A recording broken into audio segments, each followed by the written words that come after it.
सभी मित्रों को जय जय सिया राम।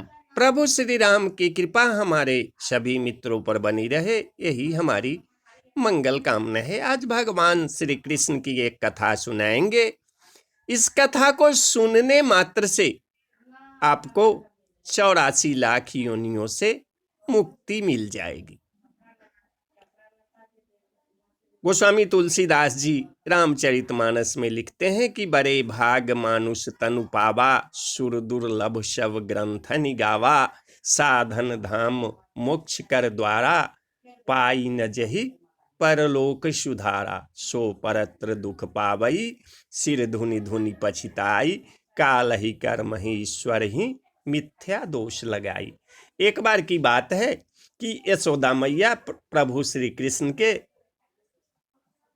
उल्लाहनों से तंग आ गई और छड़ी लेकर भगवान श्री कृष्ण को खोजने के लिए दौड़ी। जब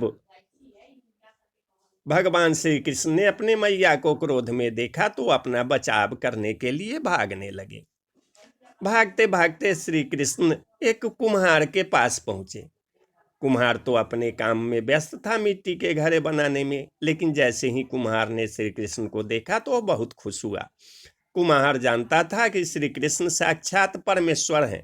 तब प्रभु ने कुम्हार से कहा कि कुम्हार जी, आज मेरी मैया मुझ पर बहुत क्रोधित है। मैया छड़ी लेकर मेरे पीछे आ रही है, भैया मुझे कहीं छुपा लो। तब कुम्हार ने श्री कृष्ण को एक बड़े मटके के नीचे छिपा दिया। कुछ ही क्षणों में मैया जसोदा भी कुम्हार के पास पहुंच गई और कुम्हार से पूछने लगी, क्यों रे कुम्हार, तुमने मेरे कन्हैया को कहीं देखा है क्या? कुम्हार ने कह दिया, नहीं मैया, मैंने कन्हैया को नहीं देखा। श्री कृष्ण ने सब बातें बड़े से घड़े के नीचे छुपकर सुन रहे थे। मैया तो वहां से चली गई। अब प्रभु श्री कृष्ण कुम्हार से कहा कि कुम्हार जी, यदि मैया चली गई तो मुझे इस घड़े से बाहर निकाल दो।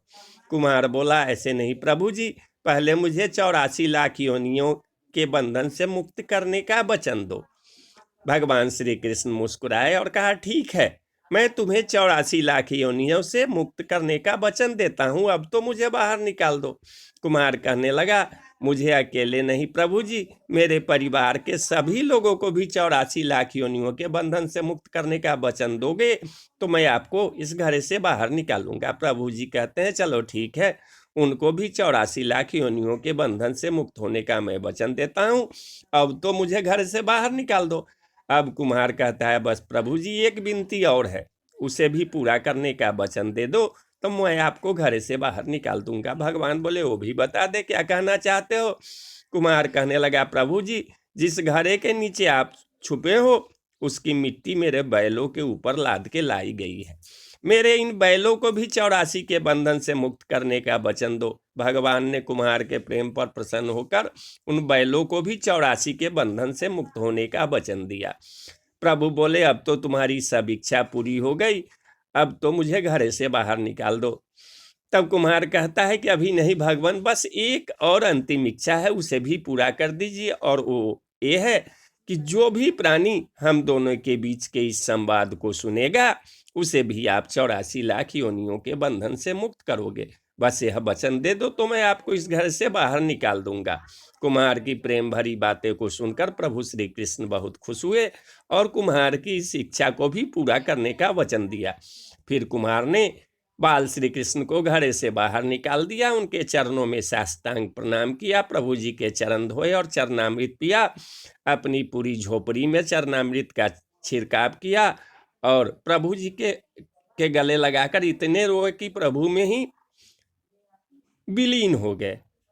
जरा आप भी सोचकर देखिए, जो बाल श्री कृष्ण 7 कोस लंबे चौड़े गोवर्धन पर्वत को अपनी एक उंगली पर उठा सकते हैं, तो क्या वे एक घड़ा नहीं उठा सकते हैं? लेकिन बिना प्रेम रीझे नहीं नटवर नंद किशोर। कोई कितना भी यज्ञ करे, अनुष्ठान करे, कितना भी दान करे, कितनी भी भक्ति करे, लेकिन जब तक मन में सभी प्राणी के लिए प्रेम नहीं होगा, भगवान श्री कृष्ण मिल नहीं सकते। तो बोलिए, जय श्री कृष्ण, जय श्री कृष्ण।